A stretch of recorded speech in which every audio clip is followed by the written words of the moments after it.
Hey guys. Here we are. Hello. Long time no see. I know. Yay. We got Blair Hecker, who is the communications manager for the city of Frankfort, and Vicki Birenberg, who is the historic preservation officer for the city of Frankfort. Thank you guys for coming. Thanks for having us. Do you want to talk 100 men versus one gorilla first, or you want to save that for the end? Because it seems like you have I have a lot of questions. Yeah.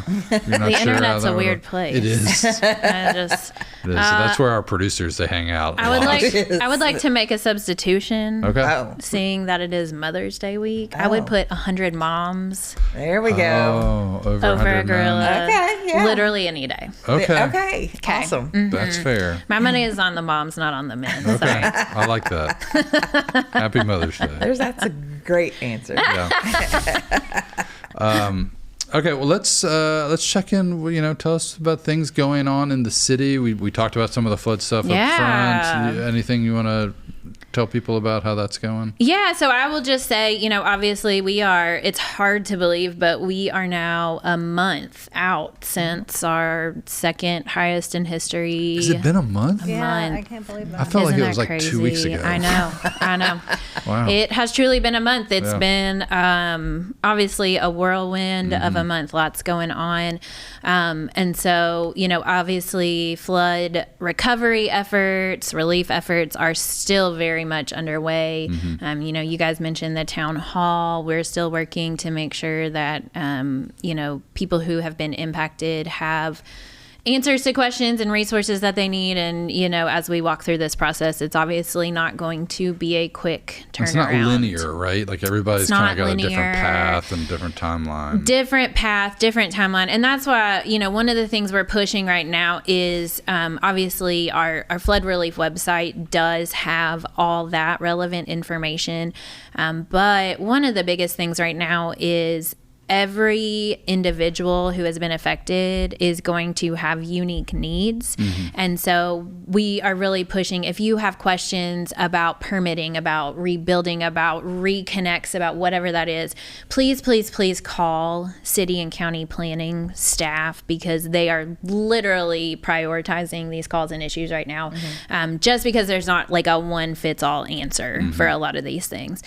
Same thing, you guys mentioned our MARC Center. And actually, that is still up and running with local agencies there who can help you. But that is FEMA's main point of contact for the community right now, too. That 827 Louisville Road location, they are there in person, because also there's not a one size fits all answer, when it comes to FEMA, too. So right now, we're really focusing on making sure people are getting connected to those agencies to have these conversations so that we can make sure we're assisting everybody. One thing they mentioned at the town hall the other night was, see FEMA, make that, get that application in, because that's the first, thing you should do as far as getting some kind of relief or recovery. Absolutely. And they said the other night too, even if you get denied, That's what he said on the show. Yeah. It's like, even if you get Even a if you get denial, denied, like, call. try again. Yeah. And I can't stress this enough. Go talk to these agents. They are here. They are in any and all neighborhoods. They have been so far at every public event that we've had in the past 2 weeks. So, they're asking us in emergency management constantly, what else can we do? How else can we help? How else can we get this out there? So please, please, please make that point of contact. Along those lines, locally, we have had such a generous community response, from volunteers to feeding to donations. And so we are still continuing to push the Franklin County Community Fund's flood relief fund. We actually, last week, the Community Fund Board approved allocating the first $50,000 out of that fund to ROSM as the pass-through agency, to start giving some of that money out to people who have immediate needs in the community for flood relief. And so that application process is still ongoing. So please, please, please reach out. The applications are, and someone is available at that MARC Center as well to go through that process. You can contact the CARES Coalition or ROSM if you need more information about that. And the intent is that as that money is spent out in the community, they're going to keep awarding those things out as well. So please also give if you are able. We, even with that $50,000 pass through into the community, I think we're sitting right around $115,000 still in that fund. There's several community flood relief events coming up all throughout this month. So, that's great, but that is the number one most beneficial way that you as a community member can help right now. And really keeps it local, right? You know what I mean? 100% local. This is, our own Franklin County Community Fund. The board of directors are all here, Frankfort, Franklin County residents. They are working hand in hand with our nonprofit organizations, and it's 100% going to people who live in this community. Yep. We had Harry Carver and Barry Pop here to talk about it, and just encouraging people to give if they can. Yeah, it's a great resource. So that's flood stuff for now. In other city scoop news, we have officially kicked off event season. Yeah, Derby was 2 hours to the post. 2 hours into Derby setup, I realized that my raincoat was not quite as waterproof as I thought it was. Was it at one point waterproof? It's at 7:30 in the morning. It started out great. By 9:30, no. So 2 hour limit. I don't know. Maybe that's your money's worth. It's a lot of rain. But like you guys said, we love an event here in the city of Frankfort. We love Derby, so it was a great turnout. Obviously this kicks off our primary event season. We've got the River Rat Run 3K coming up this weekend. We've got the Lafayette Bicentennial celebration later on this month. The History Center is going to follow that up with Kentucky History Day at the beginning of June. We've got the first downtown summer concert kicking off. It's basically going to be like every weekend from now through the end of the summer. It really is. Between St. Clair Live, summer concerts, Kentucky History Day, we've got the Great Race, which is a national hobby car race that's going to make a stop in Frankfort in the last week of June. We've just got a lot of great things going on. So event season is fully underway. Follow the city on social media. You can also go to our website and sign up for notifications for our event calendar if you want to get notified of everything that's going to be going on. Okay. You can sync that to your calendar, or you can't sync it to your calendar, but you'll get a text notification 48 hours before the event. Good. Like, hey, heads up, this is going on. Get more information here. And then you can also get email notifications if you would like to do that as well. Yeah. Okay. It is getting warmer. We're getting closer to the end of the school year, and we're talking school calendars and things like that. But as we get to the summer, what do kids like to do in the summer? The Aquatic Center. We are in the month of the Aquatic Center reopening. Oh, wow. Just a few weeks. Memorial Day weekend. Wow. So they are actually going to start filling the pool sometime next week, which is exciting, getting ready for all that up and running. So big shout out to our parks department. They work so hard all year round, but especially, they have been downtown sprucing things up for Derby, for event season. They're working on all of their parks right now, just cleaning, maintenance, getting everything up and running. Pavilion, picnic shelter rentals are in full swing. Contact the parks office if you're interested in renting any of those facilities. Aquatic Center is going to be opening. Right. So due to the flooding, Riverview Park and Dolly Graham Park obviously have been closed. They were significantly impacted by that flooding. We're making really good progress. Riverview is still in progress, I will say. It's been cleaned, but we're working on a lot of just getting things back to normal down there. It is still closed to the public at this time, but Dolly Graham is going to be able to be opened in the next week or two, I believe. So stay tuned for that. That'll be exciting just in time for summer break too. Okay. Well, you mentioned the River Rat Run. Is that going to be at Riverview Park? So it is actually going to move to Juniper Hill. Oh, okay. Yes. So that decision was just made. Big thanks to that group who's organizing, because they've been super flexible. Just, Riverview was obviously significantly impacted. Right. We were not sure the status, what that was going to look like until the end of last week. And we determined it just is not going to be ready to safely allow people down there yet. So we're going to pivot. That run is still happening. And honestly, Juniper, maybe a lesser known fact, has a really nice trail in the park there. And so nice. it'll be like maybe a new experience. Yeah. Get out in one of our parks and still have a great time. Yeah. So. And it's a color run. It is a color run. I'm going to be one throwing Are you color gonna? on Okay, people. so I think my kindergartner and I are gonna get out there and run it. He says he wants to do it. I'll keep an eye out for you. Watch out. Now I'm nervous. Okay, well, man, lots of stuff, and I can't believe it's almost summer. I mean, we were just talking about like school's almost over. I know. It's crazy. I know. Okay, but May also means National Historic Preservation Month. National Historic Preservation Month. So something, every time we come on City Scoop, we like to bring one of our staff, introduce a new really important aspect. One of your amazing staff. Of the city. So today we have Vicki Birenberg with us, and she is actually our Historic Preservation Officer. And she's the first person to actually hold this role with the city of Frankfort. So she really knows it. She is the expert. And so we brought her on, great time in May. There's obviously Preservation Week things that go on that I know Vicki's involved in, but really we just wanted to give everyone an opportunity to hear more about why we have this position, why it's so important.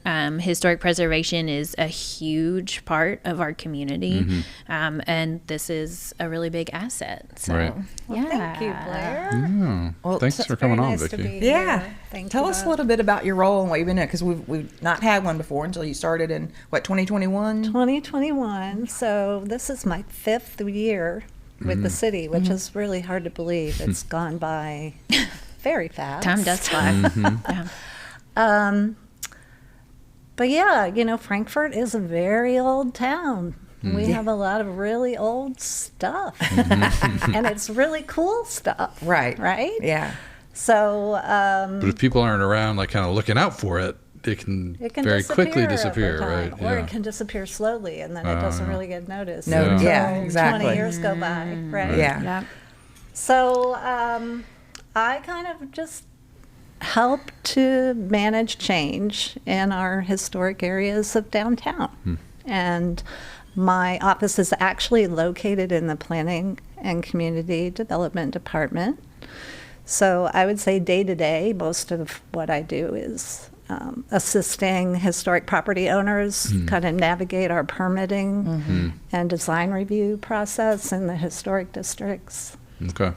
So I'm sorry. So there's like, there's rules, right, in place that have been established, and then you kind of help people navigate that and figure out what they can do if they're like, we need to replace this or we need to fix that. Yeah. Here are your options. We have multiple historic districts, 3. Each one has their own set of design guidelines. Okay. So, I help the property owners kind of understand what those guidelines are. I make them aware of financial incentives that might be available that can help them when they're making decisions. That's important. And that's really important. And everybody wins when that happens, because we get a really good preservation outcome, and they end up spending money they didn't realize they might, or they end up saving money they didn't realize they might save. So, what are the 3 different zones, like, or areas? our zoning districts are the Special Historic District. That was the first one. That is the kind of residential section of North Frankfort that has the Corner and Celebrities National Register District. By the library. Yep. Yeah, that kind of section over there. Then there's the Downtown Commercial District. Okay. That's also called Central Business. That's the zoning classification for it. And then there's the Special Capital District, which is South Frankfort. That's us. You're familiar with that area. And one of the things that we did recently for South Frankfort is we updated the design guidelines. Okay. They were not very user-friendly. And I think they're much better now. Okay, good. And I want to just interject and say that is actually a huge benefit to having this position here, because you have someone who specializes in that, but also wants to make it more accessible for the community and easier to utilize. And that's exactly what Vicki's been able to do with like changing those guidelines. Right, because if you don't, then you just have somebody who's like looking at the rules and they're like, well, the rules are the rules, what are we going to do? You know, as opposed to somebody trying to. And before we didn't have any photos or pictures to go with the rules. Yeah. Yeah. Huge benefit. So what are we doing to celebrate the month of Historic Preservation Month? Do we have events coming up? Well, I know you all are aware of this, but Preservation Month also encompasses Heritage Week for Frankfort, right? Yes. So we have some overlap in our celebrations there. And this month in particular, we're celebrating the bicentennial of the Marquis de Lafayette's visit to Frankfort in 1825. So there are so many events associated with that. Blair touched on that a little bit. At the city level, we are doing an event next Thursday at City Hall, and we have recently completed an architectural survey of the Montrose Park neighborhood. So the consultants who worked on that project are going to come back and talk about that. They have determined that it's eligible for the National Register of Historic Places. Oh, wow. And so the residents can learn about whether that's, a designation that they would be interested in achieving, and whether or not there might be some benefits for them that they that would help them. And so they would be a part of that process. Oh, definitely. Okay. Yeah. That's great. Yeah. If people have questions, if they live in one of those areas or maybe are interested in moving into one of those areas, right, and might have some questions, what would be a good way to get a hold of you or other folks? I get a lot of calls from potential property owners. And I'm always happy to talk to people. So the best way to reach me is on my work cell, which is 502-892-8970. Okay. And there's a web page, right? I think we saw it on screen. So if you go to our frankfort.ky.gov main city website, under the Planning and Community Development Department page, Vicki has her whole own section under Historic Preservation. Okay. And it has her direct contact information right there. Lots of actually the links to those guidelines for the historic districts are right there. Yeah. So it's a lot of information. Yeah. We also have links to plans and studies relating to historic preservation that we've done. Here in Frankfort? Here in Frankfort, cool. Yeah. One of the big ones was the African American Historic Context Report, which is like very long, 300 pages. Wow. But, for the first time, that section of our history got kind of a closer look. And the consultants who worked on that project also identified buildings associated with that history that are eligible for the National Register. And so now we have the Green Hill Cemetery that's been listed on the National Register, and the Green Hill Missionary Baptist Church. Those were both facilitated by that report. So that's available on our website, and we have a lot of good stuff there to look at. Nice.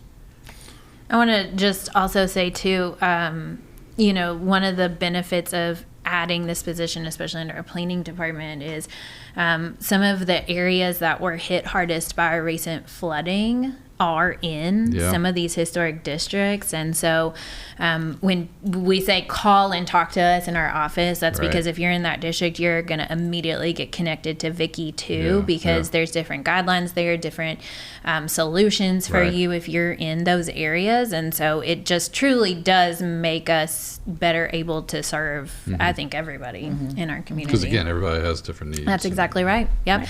And you call our office and you're going to be able to talk to someone who specifically works in that area. Yeah, that's awesome. Okay, Vicki, do you want to participate in our question of the day? Do you want to, or would you rather talk about where you'd like to go if you could go anywhere in the world? With all expenses paid. Where would I go? Trip. I think I'd probably go to Scandinavia. Oh. I haven't been there yet. I've got some family roots. Oh, cool. Nice. Yeah. Sounds awesome. Okay. What about you, Blair? Do you have travel? One of my life goals is to go to every single continent. Okay. I've been to 4 of 7. Nice. So probably if I had an all expenses paid trip, I would choose to go to Antarctica because that's going to be the one that's going to be the hardest going to be the most challenging. Right. So if I don't have to pay for that, count me in. So what are the 3 that are left? That one and Antarctica, Australia? Africa, and Australia. Oh, okay. And Africa and Australia, I'm not worried about. I feel like I'm going to get there. You're going to get there. But Antarctica, I'm going to get there. Yeah. It's going to take a little bit more planning there. Yeah. So I think that's a more, I mean, my goal of seeing all the 32 Major League Baseball parks is probably not as aspirational as you're going to all 7 I think my husband would be on board with you. So, yep. Okay, cool. Well, anything else you guys want to touch on before we skedaddle? I don't think so. As always, any questions, general city operations, flood relief, anything you want to know, please let me know. Anything you want to hear about monthly from us, let me know. Next month, I'll go ahead and tell you, we're going to have our finance director on and talk about the city budget process. Oh, fun. So I think that'll be fun. Yeah. too. We've been all about the budget here. Right. I too, know. so. I think budget is top of everybody's mind. So be looking for stuff on our social media. We're actually going to start putting out some education about that leading into next month. Really about the process and about what goes into making a city government budget. Right. So nice. cool stuff. Well, yeah, it is. Awesome. Well, thank you, Vicki and Blair, for coming to be here. Thank you so much. Yeah, absolutely. And for all you guys do, I think it's awesome to show people the workings, right? It's just Peeling back. Yeah, we try to do that here at the plant board too, right? It's like a lot of folks they just do their work, and if you don't deal with that person, you don't ever know what happens. But it's all really important things. These are the things that are happening in our community. That's right. Absolutely.